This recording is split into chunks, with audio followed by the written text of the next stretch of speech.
कभी कभी सबसे तेज जीतता नहीं, कभी कभी सबसे चालाक चुपचाप बाजी मार लेता है।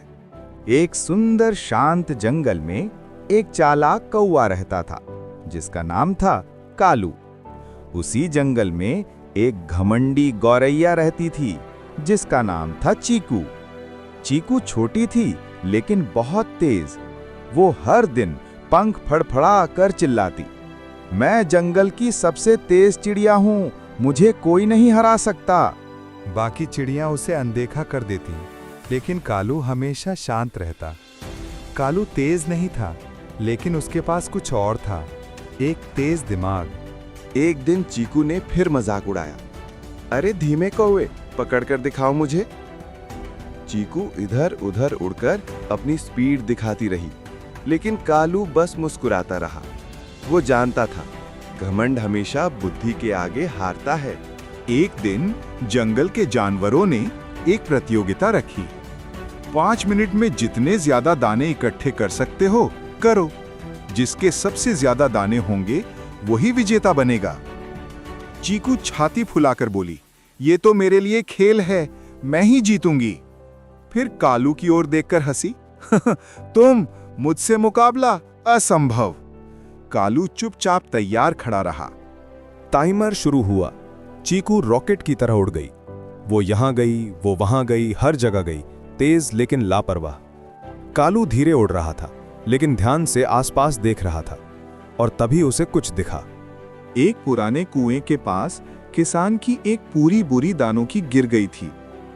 चीकू इतनी तेजी में थी कि उसे कुछ नजर ही नहीं आता था।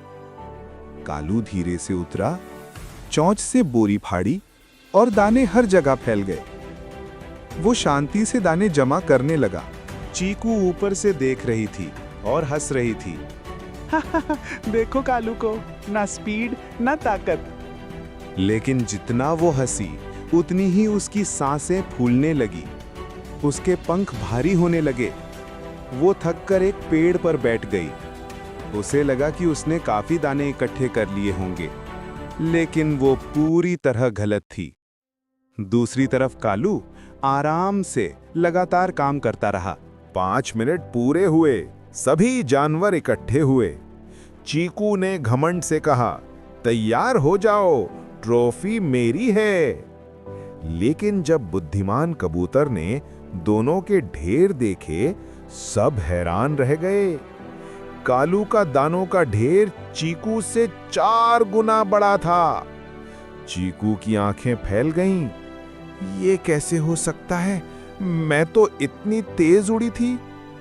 कालू शांत स्वर में बोला, तेजी बेकार है अगर दिमाग का इस्तेमाल न हो।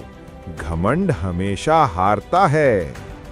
चीकू शर्म से सिर झुका लिया। कालू ने चीकू का मजाक नहीं उड़ाया, उसने उसे अपमानित भी नहीं किया। वो उसके पास जाकर बोला, चीकू, तुम्हारी स्पीड बहुत तेज है, लेकिन स्पीड बिना सोच के सिर्फ मुसीबत लाती है। दिमाग और मेहनत दोनों चाहिए। चीकू को अपनी गलती समझ आ गई। उसे एहसास हुआ कि घमंड इंसान को अंधा कर देता है और बुद्धि रास्ता साफ कर देती है। बाकी चिड़िया भी सहमति में सिर हिलाने लगी। अगर आपको ये कहानी पसंद आ रही है तो वीडियो को लाइक करें, चैनल को सब्सक्राइब करें और कमेंट करें, क्रो इज क्लेवर। चीकू धीरे से बोली, कालू, मैं घमंडी थी, क्या तुम मुझे माफ करोगे? कालू मुस्कुराया, बुद्धिमान पक्षी माफ करने जानते हैं, आओ दोस्त बन जाएं। उस दिन के बाद चीकू ने घमंड छोड़ दिया। अब वो बिना वजह तेज उड़ने की डींगे नहीं मारती थी। वो सोच समझकर काम करती। और कालू, वो जंगल का सबसे सम्मानित पक्षी बन गया, क्योंकि उसने तेज उड़कर नहीं बल्कि दिमाग से जीतकर दिखाया। अगर आपको चालाक कौवे की ये कहानी पसंद आई तो वीडियो को लाइक, सब्सक्राइब और शेयर जरूर करें, और नीचे कमेंट करें, बुद्धि ही असली जीत है। मिलते हैं अगली कहानी में।